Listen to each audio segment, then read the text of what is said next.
Border Gavaskar trophy 2024-25లో Bharat Australia మధ్య Sydney cricket గ్రౌండ్లో చివరి మ్యాచ్ జరుగుతోంది. ఈ మ్యాచ్ టీమిండియాకు కీలకమే. సిరీస్ 1-2తో వెనుకంజలో ఉన్న టీమిండియా సిరీస్ను సమన్ చేయాలంటే ఈ మ్యాచ్ గెలవాలి.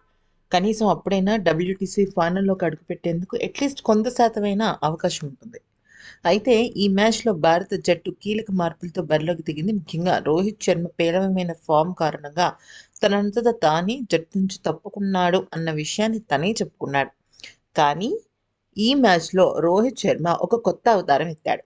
తన ఆటగాళ్లకు మద్దతుగా నిలిచాడు. రెండో రోజు ఆటలో మైదానంలోకి వచ్చాడు. అవును, రోహిత్ శర్మ ప్లేయింగ్ 11లో భాగం కానప్పటికీ అతను బయట కూర్చుని జట్టుకు మద్దతు ఇవ్వాలనుకున్నాడు. సిడ్నీ టెస్ట్ రెండో రోజు కూడా ఆట అలాగే కనిపించింది. నిజానికి డ్రింక్స్ బ్రేక్ సమయంలో రోహిత్ శర్మ మైదానంలోకి అడుగుపెట్టాడు. ఒక డ్రింక్స్ అందించే బాయ్ లాగానే వచ్చాడు.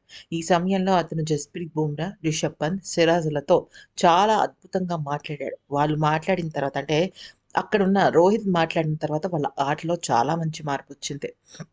ఇక ఆటగాళ్ల కోసం ఏదో ప్రత్యేకమైన సందేశంతో అతను మైదానంలోకి వచ్చాడు. ఇప్పుడు రోహిత్ తీసుకున్న ఈ స్టెప్పై సోషల్ మీడియాలో విపరీతమైన ప్రశంసలు వస్తున్నాయి. ఒక కెప్టెన్, ఒక సూపర్ డూపర్ ప్లేయర్ అయినప్పటికీ, తన ఫామ్ సరిగ్గా లేకపోయినప్పటికీ కూడా జట్టును ఏదో ఒక రకంగా గెలిపించాలి, జట్టును ఆడించాలి, సిరీస్లో అట్లీస్ట్ సమన్ చెయ్యాలి అన్న దృఢ సంకల్పం తనని కూర్చొనివ్వలేదు. మైదానంలోకి లాక్కొచ్చింది అంటూ హిట్ మ్యానే అంటూ చెప్పుకొస్తున్నారు.